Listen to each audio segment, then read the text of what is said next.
Buenos días chicos, bienvenidos una vez más a su clase virtual. En esta oportunidad vamos a ver la segunda parte de la clase de los óxidos que comenzamos a ver la semana pasada, y en esta oportunidad vamos a complementar con lo que son óxidos ácidos y con lo que es la función peróxido y las propiedades de los óxidos. En primer término, entonces nosotros vamos a saber qué son los óxidos ácidos, que también son conocidos como anhídridos, y son óxidos y no metálicos, y sus compuestos que se forman cuando el oxígeno se une con un no metal. Es decir, que si nosotros vemos allí la fórmula en rojo, nosotros vemos que un no metal más un oxígeno nos va a dar a nosotros entonces un anhídrido. ¿Ok? Esa es la parte fundamental o básico para que nosotros podamos conocer cuál es la función de los óxidos ácidos. Para nosotros poder conocer las funciones o poder ejecutar ejercicios de esta índole, nosotros debemos tener ya conocimiento previo de lo que vimos en el segundo bimestre, es decir, en el bimestre anterior, cuando hablábamos de las nomenclaturas inorgánicas. Nosotros ustedes tienen que generar conocimiento sobre lo que son las nomenclaturas inorgánicas, ¿ok? Entonces vamos a comenzar con un ejercicio con la formulación para los óxidos ácidos.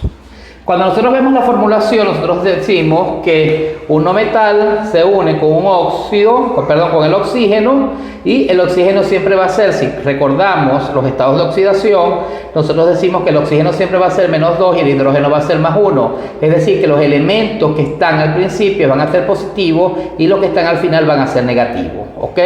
Cuando nosotros entonces vemos el no metal más el oxígeno, esto nos va a simplificar que el no metal más el oxígeno nos va a dar siempre el oxígeno 2, en este caso no siempre 2, es dependiendo entonces del estado de oxidación o de la valencia que tenga el no metal. En este caso el autor colocó que era 2, un ejemplo, y sabemos que este valor que está acá, va a pasar al oxígeno, y este valor que está acá va a pasar al no metal.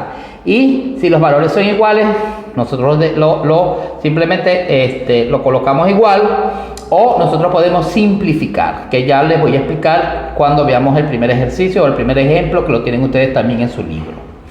Para que nosotros podamos entender también, además, nosotros tenemos que conocer la nomenclatura clásica.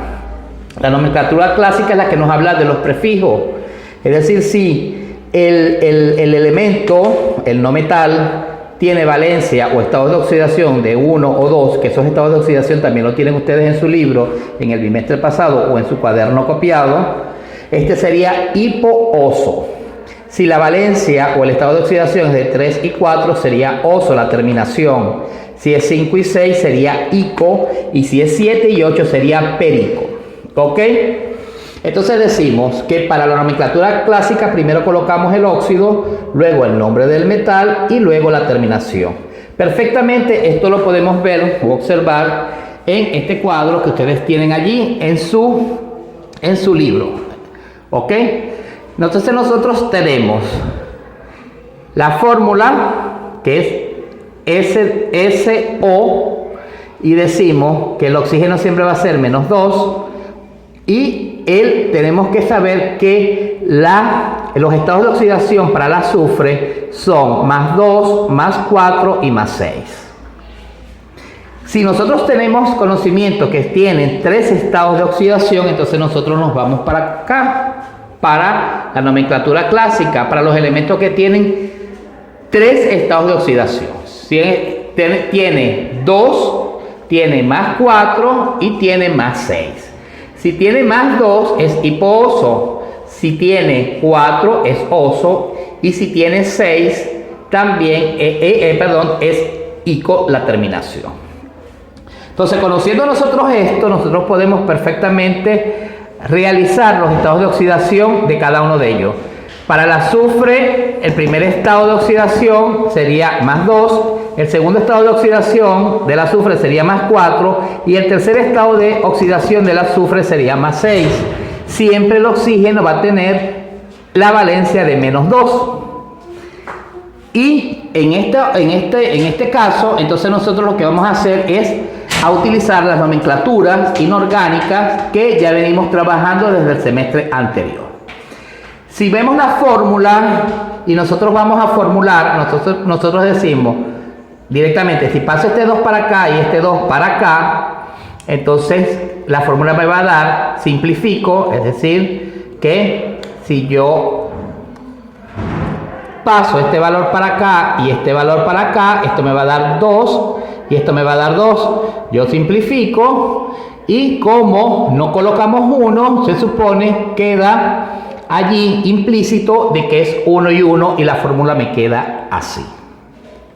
En el caso de el S más 4, es decir, el azufre con valencia 4, entonces nosotros decimos que este valor va para acá y este valor iría para acá.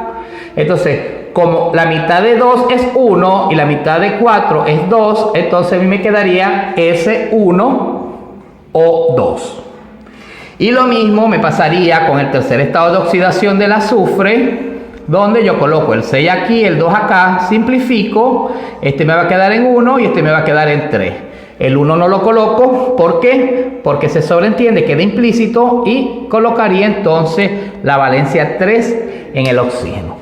Es importante que nosotros conozcamos, que ustedes conozcan cómo se hacen los estados de oxidación. Y en este caso, es decir, para los óxidos o los óxidos ácidos, sí se puede simplificar.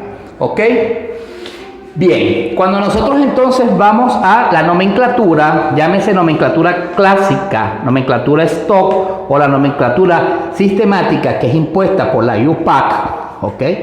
Entonces nosotros decimos, en la nomenclatura clásica, yo me voy para acá y digo, si termina en 1, que está acá, entonces si es 1 es hipooso. Entonces me terminaría, es decir, la fórmula sería óxido, porque lo tengo que nombrar primero, óxido hiposulfuroso, porque para el azufre es sulfas, es decir, sulfu para todo. Sulfu y sulfu es el nombre del compuesto del azufre. ¿Ok?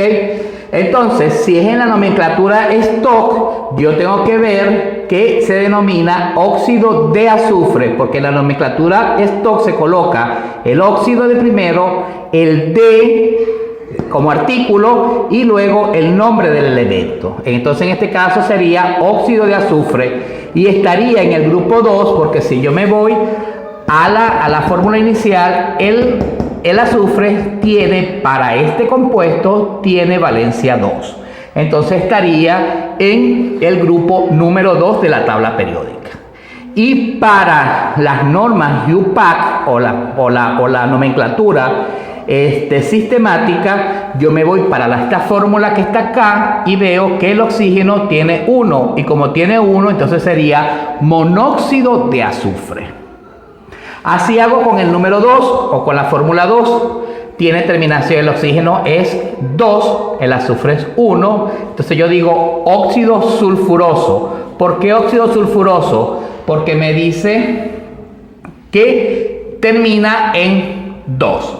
Entonces sigo en el stock, yo digo que está en el grupo 4, porque cuando me voy a la fórmula tiene 4.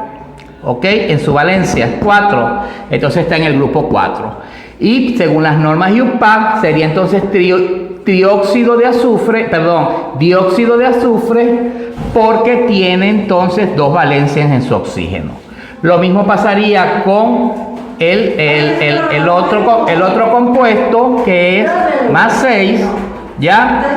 Más 6, que sería SO3. Cuando hicimos la simplificación, esto queda óxido sulfúrico y sería óxido de azufre en el grupo 6, porque aquí tenemos 6, la valencia 6, y sería trióxido de azufre porque en la fórmula está terminando en 3. ¿Ok? De esa manera perfectamente nosotros podemos entonces ver cómo en los óxidos ácidos nosotros podemos, a través de la fórmula y a través de los estados de oxidación de esto, poder clasificar a través de la nomenclatura inorgánica a estos compuestos, ¿ok? A estos óxidos.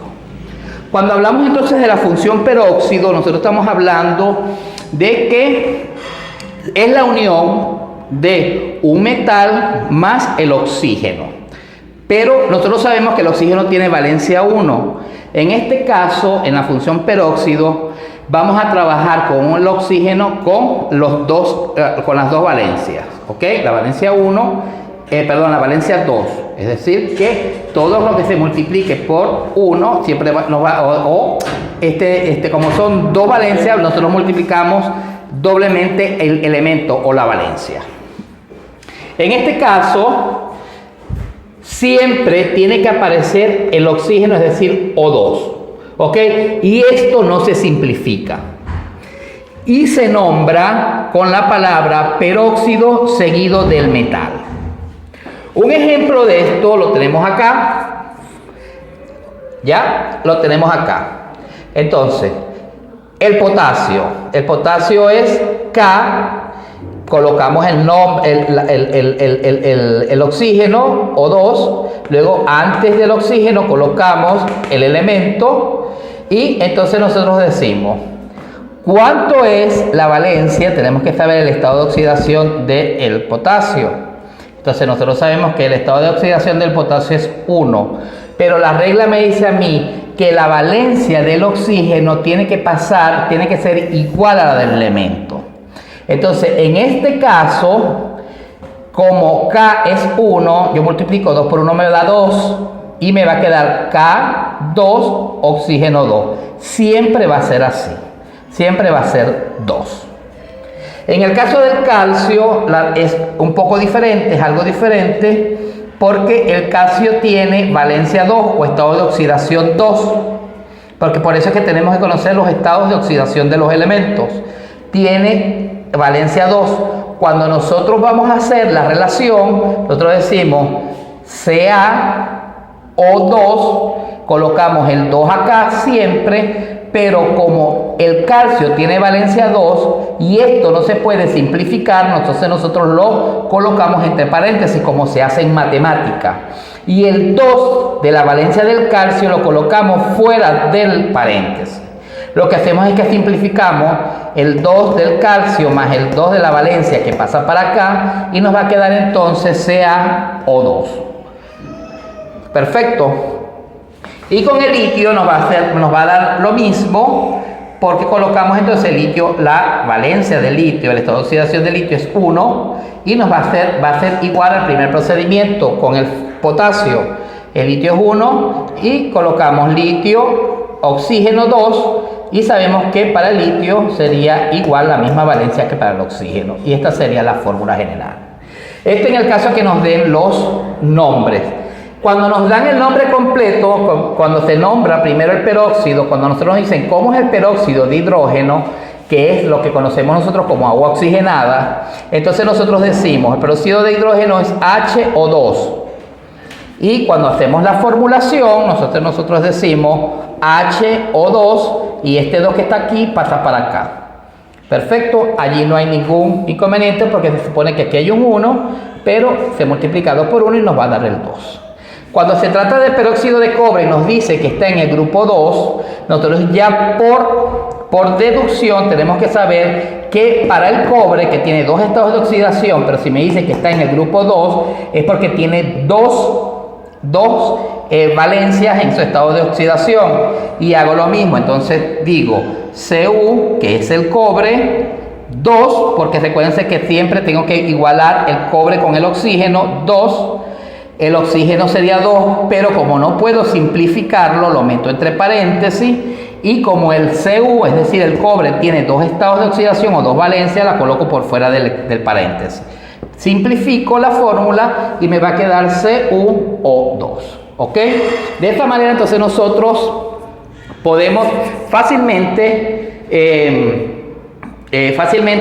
podemos entonces deducir, concluir y hacer los ejercicios que tengan que ver con los óxidos ácidos y con la fusión peróxido.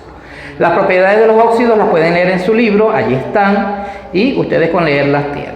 ¿Ok? Entonces, realicen los ejercicios, cualquier duda que ustedes tengan, ustedes me dicen, y en la próxima clase entonces podemos aclarar los ejercicios. Bueno chicos, esto ha sido todo por hoy y que estén bien. Hasta luego.